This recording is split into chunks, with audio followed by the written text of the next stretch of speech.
ننګرهار میشتې د چامپیونز ټرافي یا اتلانو جام سیالۍ کې له انګلستانه د افغانستان کرکټ ملي لوبډلې بریا ستایي.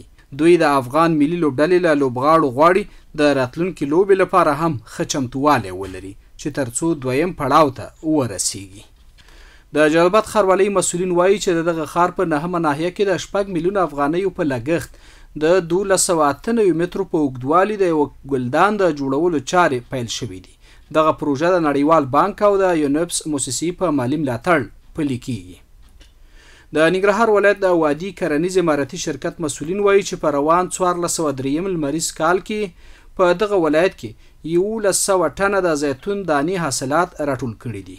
د یاد ولایت د وادي کرنیز اماراتي شرکت د سوداګرۍ او بازارموندنې رئیس انجینر ندی الله نیازی باختر اطلاعاتي اژانس ته ویلي چې یاد شرکت له دغه شمیر حاصلاتو له جملې څخه 115,000 لیټره د زیتونو تیل او 10 ټنه اچار تولید کړي او دا پروسه لا هم روانه ده.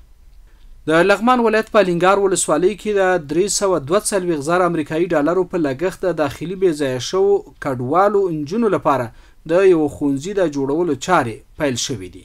د لغمان د کډوالو چارو رئیس مولوي غلام رحمان بلال باختر اطلاعاتي اژانس ته ویلي دا ښوونځی د یونیسیار موسسې په مالي ملاتړ جوړیږي چې 12 درسي خونې او نور اړین ملحقات به ولري. او د قندوز د عامې روغتیا ریاست مسؤلین وایي چې په یاد ولایت کې د مور او ماشوم د روغتیا ساتنې سلبستریزو روغتون د یو شمیر سیمه ییزو مسؤلینو په شتون کې پرانیستل شو.